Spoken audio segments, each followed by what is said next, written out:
Supercharged, a podcast focusing on renewable energy and the passion behind the movement. Supercharged is a thoughtful journey through renewable energy sustainability and an integrated lifestyle. Subscribe and listen each week as we chat with thought leaders, influencers, and those who simply choose to live a better way.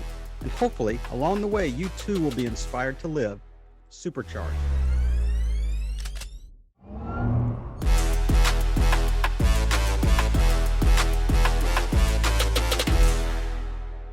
This is Kevin Pruitt with another episode of Supercharged, the podcast of sustainability, renewable energy, and the why behind the movement. And my guest today is Braden Wallake. Braden, thanks for joining us on Supercharged. Yeah, thanks, Kevin. Excited to be here. So tell us a little bit about Braden. Sure. So from Columbus, Ohio, run a marketing/sales company. We do a lot with B2B sales. Outside of work, I actually, surprisingly, you can't tell right now, but normally live in a van full time. We've been on the road for a year and a half now with my girlfriend and my dog. We've spent the last year and a half, we visited 25 national parks. So we like to travel, very much a work-life balance type of lifestyle, like mountain biking, golfing, a lot of sports in addition to lots of work. So that's hopefully short enough. Man, that is, you don't know this about me, but my secret passion is to live in a tiny home. So, I mean, just the whole like remote work, digital nomad space. I mean, this is just an extra bonus that I actually didn't even know about you. So, I mean, this is you're like the prototypical supercharged guest. We didn't even know it. Besties for life. So when's the small home, tiny home life gonna happen? Well, I actually married well, but she has said you're going to have to figure out how to do that on your own. So gotcha. My marriage is more important than my desire or covetousness of wanting to live in a tiny house. So you know what? I'm going to choose marriage right now, and we're going to go with that as long as we can play that one out. But, all right, in a few years, I'm sure you know a guy that can make that be able to happen for you. Exactly. Well, man, I there are so many angles that we could take on this, but just to start us off, kind of lay the foundation. I mean, when you hear the word sustainability, I mean, what exactly does that mean to you? Yeah, it's interesting because in my view on sustainability continues to change because being on the road out west, once here in California and Nevada and Arizona and all these places with these big, huge public lands, you start to see, oh my gosh, look at the impact that we're having. Every single, free campsite, we show up, there's broken glass on the ground, or there's trash, or my dog was trying to eat a thing on a hook at this one campsite, like a fish, whatever, it's like meat on a hook, and luckily he put it down. He was like, oh, hey, there might be something in that, and just realize how much we're hurting. So my definition of sustainability continues to change. I like to look at it as how do we leave not only a better planet for our kids, but how do we leave better humans for our planet? That's the way I try to live my life, is to make sure that at least by me, by my family, by my friends, we're going to be the best humans for others, for our planet that we possibly can. I have never heard anybody kind of look at it from that angle.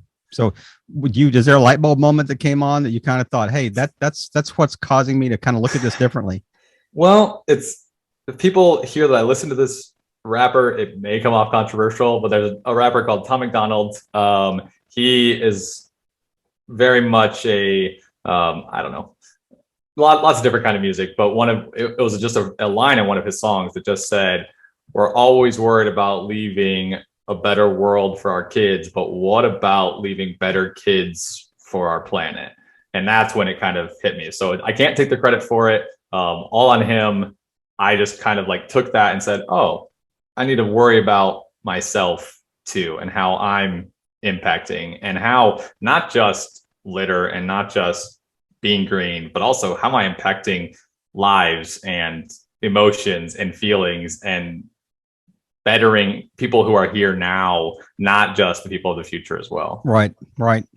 So I'm curious. So, I mean, nobody wakes up as a 10-year-old, 12-year-old, whatever, says, you know what, I think I'm just going to go out and try to trash the planet. But something also has to happen that really kind of kicks it up to this, DEFCON 2 that says, you know what, I not only do I care about it, I'm actually going to do something about it. So what really, other than, what you saw, say, when you're out west, the campsites or whatever, what really drives you? Is there like an internal why that's even deeper than that? Yeah. So I'll give my quick background. So I went to Ohio State. So I graduated high school with, I don't know, fine grades. They always wondered, like, okay, Braden should be doing better in school than he is. Why is that? So I went to college and I dropped out. So it's actually on my LinkedIn, like, headline, like 5 times college dropout. So I tried to go to college 5 different times. Okay. You're not a quitter. Not a quitter. Yeah, I'm getting this college thing. So before I started college the last time, which I think was like 22 or 23, I got diagnosed with ADHD. So I'd taken a bunch of tests for it when I was younger, but I always was smart enough to kind of pass those tests. Finally went to an adult ADHD doctor here in Columbus, got, medicine to kind of help with it, got Adderall. And what do you know? All of a sudden I had all A's and B's. So I could, you can teach a fish to walk or something like that. I don't know the phrase. So that was a big part of it. Was I had 2 sets of parents. One, very much college, go to school, get good grades, get a good job, that. And I had the very other opposite, who serial entrepreneur. Earlier this year, my dad and stepmom decided to buy a golf course. They own a pizza shop, just kind of had both of those impacts. So after college, once I graduated, that didn't happen. Once I was done with college, you ran out of eligibility. Yeah, exactly. Exactly. They were like, okay, we can't redshirt him any longer. So then I went and got a job at a bank here in Columbus. And when I was working that bank, is kind of when it really started to come into place. So basically, I was a teller. People come in, they hand me their money, I put it in their bank account, I count it, I give them their change, whatever. But it was a really, really cool bank. It was in an old downtown building. Everything was marble on the inside, really, really awesome. But they wouldn't let me sit down while I was doing my job. Now, the seats that they had, you can kind of pass them around, like, between customers there. But when you have a big day where there's a lot of customers, they want to protect their image. And I've had back problems, really deep tissue back problems for a while. So standing up for me and continuing to do this, like, where the desk was too short because I'm 6'1", so it wasn't like I was like a natural standing position. It was like this, like, bent over hunch position where I would leave work in tears. And I tried to tell these people who are my superiors, hey, my back really hurts. Can I please sit? And their answer was no. They just, that looks bad for the customer side. I was like, oh, but, like, okay. And so enough days of leaving in tears. And I said, I've got to do something, build something where people want to work there. People can have, a work-life balance. People can do what doesn't destroy them just for appearance sake. Like, I care more. I want to care more about the people that are there than just what it looks like from the outside. I've always been a person who very much doesn't care what people think of me, and not that I want people to think badly of me, but that if they do, that's their own thing. I'm not going to, do every possible thing that I can and put myself or my employees or my family or friends through misery just so somebody else says, hey, they look good.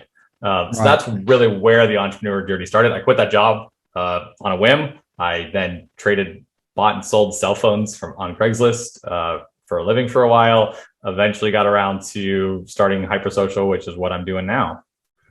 So talk a little bit about HyperSocial. So that's kind of the genesis story, but what was kind of the company culture? When you first started, you said, this is who we want to be. This is what I want to be about. I mean, when you started, you're thinking it's me, and then you're thinking, okay, then we got to add some people. So what's kind of that company culture? Yeah. So it's definitely changed and morphed. A big thing is when we started hiring people we started doing a lot of hiring at the beginning of 2020, mid 2020. I really wanted to become a marketing / sales agency that changed lives, that people came to, especially during this pandemic that we've had, and say, like, hey, thankful for you, like helping them improve the way that they live and help them improve their income, and that they get to be entrepreneurs and they get to, do the crazy cool entrepreneur journey. That's kind of when it began to morph into that's what we want to be. Mm-hmm. So to walk us through the kind of the progression of the company, when did it start? Sure. How has it kind of grown and morphed over time? Yeah. So I started HyperSocial in 2016, originally a lot with Instagram marketing. A lot of fun. I was homeless actually as I was starting it, evicted from my apartment. I had this awesome, I did a lot of sales, B2B sales beforehand, made a lot of great money. Decided to buy an Audi, decided to, do all this cool fancy stuff with it. All of a sudden it was gone. So I was like, all right, time to actually start my business now. Lived in a 1995 Kia Sportage with myself and my dog as we were starting HyperSocial. Had no investors, had nothing coming in. We just said, hey, there's something cool we can do here. So that started October 2016. Then in like November, December of 2016, I got an offer from a hotel in the Dominican Republic to come stay for free in exchange for marketing services. And I was like, yes. Bingo. Yeah. So I ended up spending that whole year. Window or aisle. Yeah, right. Exactly. Exactly. Ended up spending that entire year doing that in 4 different places. I did a hotel in the Dominican. I did a shirt factory, shirt business in Ecuador. So I lived in the mountains, did it for an Airbnb in Costa Rica, right on the beach, and did it for a hostel in Nicaragua, all just exchanging services for places to stay. So that's when, while I was traveling, I got into the world of LinkedIn. I come from that B2B sales background. I said, okay, how do I get new clients? Most of my clients that I wanted were back in the States. I was traveling abroad. So I was thinking, okay, how do I do this? Got into the world of LinkedIn. Fast forward 2019, and LinkedIn did really well. That company grew awesomely. Biggest thing I've ever built.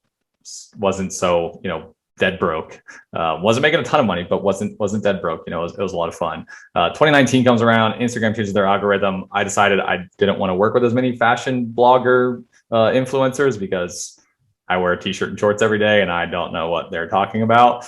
So it wasn't like, the greatest fit on that. So rebranded, started over from zero in 2019 to put this bigger focus into LinkedIn and helping our clients that we switched from, fashion bloggers and travel companies to business companies. So a lot of marketing companies, a lot of business coaches, things like that. And it's soared ever since. Not there hasn't been hardships, but we've gone from 0 to $500,000 a year in, 2 years, with LinkedIn as our main platform ourselves, but also where we do most of our client work too. And you said this is mainly B2B? Yeah, mainly B2B, unless we can get real creative with the B2C. We can target, a CEO for, I don't know, physical online training or I don't know. Yeah. Right. So mostly B2B, 99%, but then some kind of creative campaigns on the B2C side as well. High ticket B2C. Is there any niche, companies that you're looking at, or any niche industries you're saying we really want to work with this type of business? Yeah, I mean, we really like working with, like, our best performing clients are these sexier sells, of course, the marketing companies. Hey, I can, come in and help you help you make more money, or get more traffic, or those kind of things, as well as business coaches. I would say those are our 2 best performing clients. Actually, we just had a business coach the last month. He had 104 leads, which is a lot for what we ask for price. And so those ones are really fun. Also, they're usually more open to more creative campaigns. So more of our, not that they can't do well, but they don't have nearly as great of reach as our marketing campaigns, our, IT and securities and things like that. So we haven't niched down, but those are definitely our 2 favorites to work with. Right. So, I mean, I do have a business podcast that we do talk about, and I would love to continue asking questions in those veins. But sure. Actually, this podcast really wants to drill down on kind of the why behind sustainability. But I think that it's an overlapping conversation. Sure. So when you're meeting with clients, when you're wanting to work with companies, I mean, this whole idea of CSR, this corporate social responsibility, this wanting to, what's my green score? What's, what is my why as a company, as a culture? Do you actually work with companies, in that vein as well? Yeah, we do. Actually, that's the third one. I forgot our list of our top performing clients. Our third one are going to be those social good companies. Right. We work with, there's a SaaS company here out of Columbus. They help companies kind of track where their employees are volunteering, give them opportunities to volunteer at places that they want to volunteer at. That's a big one that I've spent a lot of time working with myself on. And it's really cool to see because everybody is so open to that. So that's why the campaign does so well. Hey, right. We want to make the world better. Well, okay. All right. Yeah. I'm going to make the world better with you. Yeah, exactly. Right. Exactly. And in the process, we're going to make better humans. Exactly. So, exactly. How can we do that? So yeah, let's drill down a little more micro and, sure. and like on a given day when you wake up, you're sitting there, you crawl up, your back hurts because you slept in your van. You're ready to go. We got to find a gym so we can find a shower. That's right. You built one in there. Except for COVID shut us down for a while from showering. So may have not had to go south to Arizona so we can shower outside the van. Exactly. But, so when you're walking through your day, when you are, the fact is, what a reminder though, every day when you go home, and you're in that van, you're thinking, there's a reason that I'm living here. Because it's what drives me. I mean, I can afford to live wherever I want to, but I choose to live here. Talk a little bit about that passion behind that. Yeah. I think probably stems from ADHD and the brain that never stops. They call me, we had some awards a while ago at the company. I got labeled the idea guy because of just all the ideas and all of the things that are constantly running through my brain. When you go work in a forest and there's nothing around except for you, your girlfriend, your dog, and you go outside and you finish your day by taking your dog for a walk, and there's birds and there's stillness and there's calm, it makes me want to say, I want to keep this. I want to make this world stick around for those other people who need that natural calming thing that nature brings to all humans, whether anxiety or social stress or social pressure or ADHD or just being there. I couldn't do alone. That show alone, no chance I could possibly do that. But just having those moments of complete serenity, that's where that passion drives from. So walk our listeners through a typical day. You come home, you're doing your thing, you come home and you got your van parked out in the middle of a remote location. You walk outside, you got a little mini fire pit going there. You're sitting there. I got my Verizon MiFi there so I can get internet, but that's right. The whole idea behind just unplugging and kind of recharging those batteries and, your human batteries. So walk us through that, paint that mental picture. Yeah. So the best part is I don't have to go home for that. We kind of pick a campsite. As long as we have good enough service during the days when a lot of people are using it, we'll stay at that spot. So generally days, wake up, Emily takes Roscoe for a walk. They come back. Roscoe gets really excited. He loves this mountain bike I bought. And he says, Dad, get out the bike. And he'll chase me around. So that's kind of like a nice motivated way to start the day. Then we'll do our work stuff. Some days longer than others. We'll make dinner. Yeah, we'll sit outside. Sometimes Emily will do a workout. We've got a whole hammocks and all kinds of stuff to just sit out there. Sometimes friends will join us. We'll use their awesome campfire pit. Then we'll take Roscoe on our evening walk. He'd probably have 4 or 5 other ones throughout the day too. He's our CFO, our chief fun officer. So he makes sure that we do have our fun. And it's bringing you that rubber ball about 4 times over and over and over. And yeah, that's kind of the typical day. And then we, depending on the time of year, we'll spend a lot more time outside. We'll maybe do an evening hike if we can, if it's not too far away, because we like to just park the van and kind of set up, so it's a little difficult to kind of pull out, and spend time sitting there, spend time just kind of laying on our mat, spend time just sitting in the hammock, just unplugging, and valuable for sure. So, I mean, for those that can't see, you can see on YouTube. So, but you're sitting in a like a mini office, like either a shared space or it's an office right now. So, how does that fit into your typical lifestyle? Not at all. Not at all. We were in California, and we knew we wanted to come home for a while. We've been on the road for a year and 6 months. We were home for Christmas, and we were home last summer. So we knew we wanted to come home. We decided to come home and stay for 6 months. We're actually going to go to Mexico next with some friends who have a very similar van to us, and they also have a dog and run their own business. So we're going to go there with them. But we decided, okay, we've already seen all the West. So our options for kind of fall/winter are to go to Florida, which Sand and flat. Sand and flat and alligators. Like, my parents have always had a house in Florida. Yeah, exactly. And a lot of people with a lot of gray hair. It's wild. And everything closes at 5 o'clock. So why would we want to go there?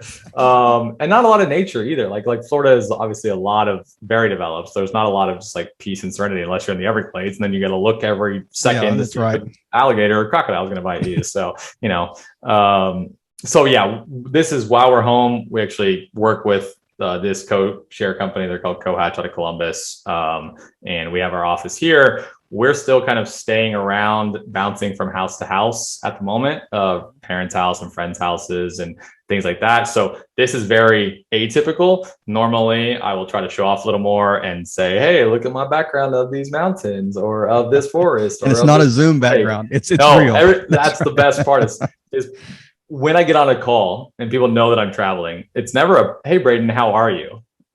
They're like, hey, Braden, where are you? And I'm like, I'm good. Thanks for asking. Good. Thanks for They're just going, where's your dog? Yeah, exactly. Show the dog again. Chasing a deer somewhere, probably. Yeah. So I'm guessing that typical van life, your dog either has to be a rescue or a lab. So, it's kind of like the typical trail dog, Yeah, I found him on the side of the road in Missouri 7 years ago. So yeah, typical. We got his DNA tested. We thought he was a corgi. Turns out he's 14 breeds and none of them are corgi. So yeah, an absolute mutt of a mess, and is the best dog ever. But any lab? No lab. No lab. So German Shepherd, I said rescue or lab, lab. So exactly. Yeah, it had to be one of the two. Yeah, exactly. So when you are like sharing your story, I'm sure a lot of people are like, wait, you live in a van, and by choice, it's not because you're homeless or something. Exactly. So do you get a chance to kind of share the why behind that and why you choose to do that? And it's not just about, how can I lower my impact? And it's also about the freedom that comes along with that as well. So touch on that a little bit. Yeah. Everybody, it seems a lot of people spend their days so that looking toward their next vacation and wishing they were on their vacation. And I kind of looked at my life and I said, if everybody's following that path, why? Like what for what purpose? So it was kind of when I was traveling in 2017 and I realized how I ran out of meds for my ADHD while I was on the road in Costa Rica, and they don't sell Adderall there. They don't have it available. And I was still working, and I realized kind of how much that constant change of a new scenery and a new background made me actually work harder, work better, because I didn't want to lose where I was. It's a privilege for me to be able to go spend a week in a national forest somewhere and be able to work. Like that's things people dream of, and it feels so good because I'm not looking at my next vacation. I forget that popular song, like right now, so I'm out vacation and having fun and every single day. And that's kind of how I feel that my life is. So that's, it really is a choice. Mountain biking, if anybody listening to this hasn't tried it, it's terrifying, but it's so fun, so exhilarating. Hiking is one of our favorite things. We just did the tallest peak in the US a couple months ago. So there's this magical freedom. Got to visit friends along the way that I probably wouldn't have seen had we not been driving through where they are. It's not like not every single one of them was a great longtime friend. It's like, hey, we're going to go on vacation together. It was a, hey, we're traveling through, would love to see you. And it's built some great relationships because of that freedom. So we've had the ability to stay in forests, stay in parks, stay in all kinds of places, but also go stay in cities and go stay with friends who don't have an extra bedroom. So how would we see them otherwise? Right. And say, hey, don't worry, I brought my bed with me. Yeah, exactly. Let me park your driveway. Exactly. I need to run a hose out to the van. Exactly. Just a power cord. That's right. Just, we're good. Add our power, because if it's not below 70 degrees, I need AC, and otherwise I won't sleep. So Absolutely. That's the one thing I wish I did a little less of, a little less energy usage, because I really like my air conditioning. Yeah. It's blowing that cold air on my face. Hey, you know what? You gotta have there's I mean, it's glamping, in the van. You gotta have a little bit of balance here in your life here. Yeah. People definitely think we're roughing it. They just have no idea. I'm like, yeah, I've got 4K soccer games that I can watch while I'm in the forest. It's kind of funny. We watched a Chelsea game last summer where they were in a tournament, and just literally in the middle of nowhere, I'm just yelling my head off, and just like, I hope the Bears don't hear. Like, there's no one here. Please leave us alone. They definitely think we're opening. We have a shower. We have hot water. We have, my gosh, the amount of kitchen stuff we bring with us, grills and George Foreman's, and we have a instant pot with us. We're definitely solar panels, lithium power, trying to not have as much disposable battery. We carry around our recycling for forever until we can find a place to recycle our cans and our bottles.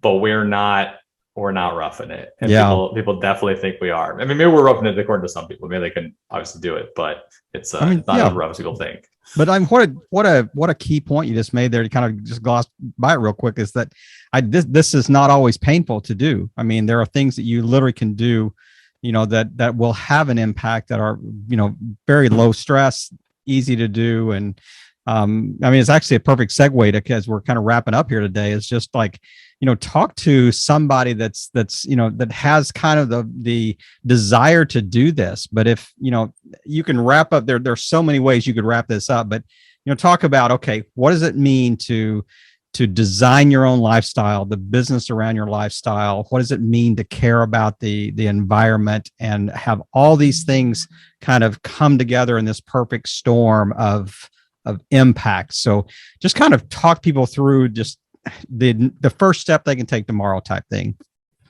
Yeah. I think I won't get this quote exactly right, but just kind of looking at how small you are in the grand scheme of things, but also how big of an impact that one single person can have. We've seen people like Kobe Bryant have worldwide impacts, and obviously lots of others, but he's just the most recent one, is to say, hey, I'm so small, what I do doesn't really matter in the grand scheme of things, but I also can make a big impact, because there's a lot of us together. And if we all make a little change, then how much better can we be?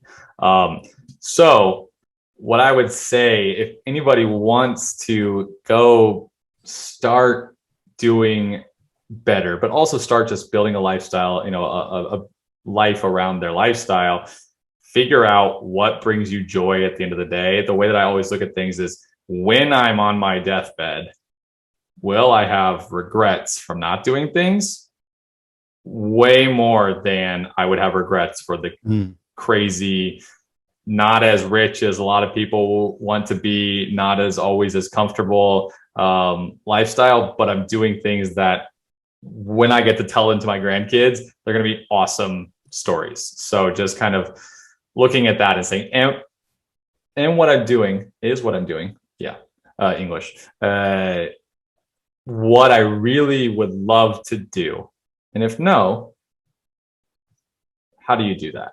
And if I could be a pro mountain biker or a pro golfer or a pro soccer player, I would have picked that. But instead I said, hey, I've got some other skills that can help me do those things way more, because I can be in nature, because I can live on the go, because I can, do those things while I'm building my business. So I gave myself almost a pro sports career life, without the glamour and without the money. But I gave myself that opportunity, and I know I'm going to look back at my life when I'm on my deathbed and say, I did it right, and I'm happy. What a way to wrap us up today. I did it right, and I'm happy. I mean, That was I love the way way more you- profound than I've ever been in my whole life. That was. So I'm we glad got that we're one out recording there. this. I mean, I can send this to you. You can transcribe it, and this is going to be the Just title of your new plastering book. that everywhere. I'm just going to repost that every That is single day. exactly right. Yeah, and remember, Supercharged, is the name of the podcast. That's right. We can throw that shameless plug in right at the end. Sure can. Braden, thank you so much for just chatting with us today and just really kind of laying such a really comprehensive picture of what life lived well really looks like, and the impact that you can have. And man, just have a great day and just keep on keeping on. Appreciate you. Thanks so much for having me, Kevin. Really appreciate it.